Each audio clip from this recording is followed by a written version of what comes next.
being able to say to our audience, we think you're beautiful, was just so important, because you hadn't had the media say that to us.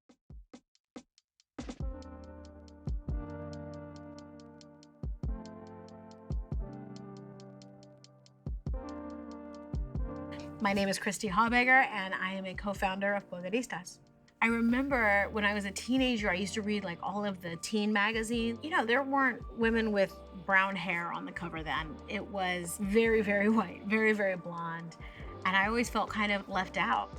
I ended up writing a business plan that was for that magazine. And as I got closer to graduation, I thought, I don't think I want to be a lawyer. I think I want to try and start this magazine. And if I fail miserably, I could be a lawyer. Like, that's not so bad. So I decided to try and start a magazine.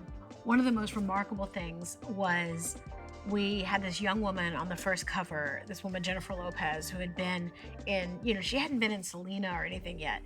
And I remember, we thought she might be the next big thing, which we totally got right. It was, impactful to me personally as someone who, as a consumer, had not seen her image, but seeing the incredibly emotional reaction from the audience who had just not seen a Latino woman as the definition of beautiful, as the definition of cover-worthy. I spent a number of years in the magazine business, and then I ended up moving to the West Coast a few years later, and I wanted to work as a producer. And I loved the experience, but I knew that it probably wasn't gonna be for me long-term, and so I was fortunate that the folks at CAA created a role for me to help build the Latin business. I look back on my career, which is now almost 30 years of work, and I think, I've had a couple of different jobs, but I've had really one career and one mission, which is to tell our stories and to change who gets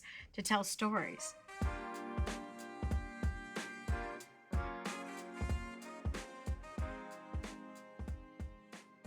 The truth is there are 7 billion people on this planet. Most of them will never come to the United States, but they see our movies and our television. And in many ways, entertainment and media define, what a hero looks like. You can't be what you can't imagine. Media can often fill in that imagination for us.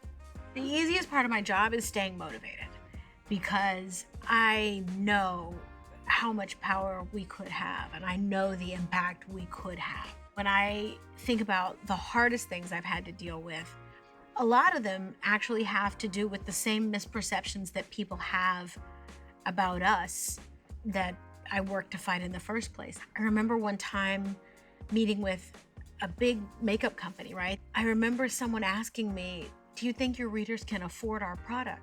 But I think, where did he get that idea, right? And then I thought, oh, he's never seen a middle-class Latina right out of college, or certainly not been his boss.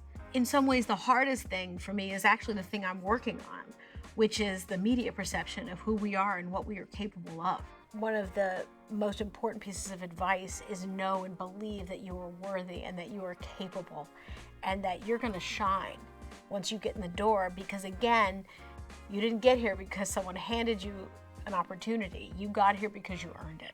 My ideal vision for this industry, and one that I would be really proud to be part of, is one where your economic background or what language your parents spoke has nothing to do with your opportunity or potential in this business and your chance to tell stories. Because I know that if we reach that place where if none of those factors impacts your opportunity in this business, then we will be fully represented and we will have the sort of cultural impact that I think we deserve.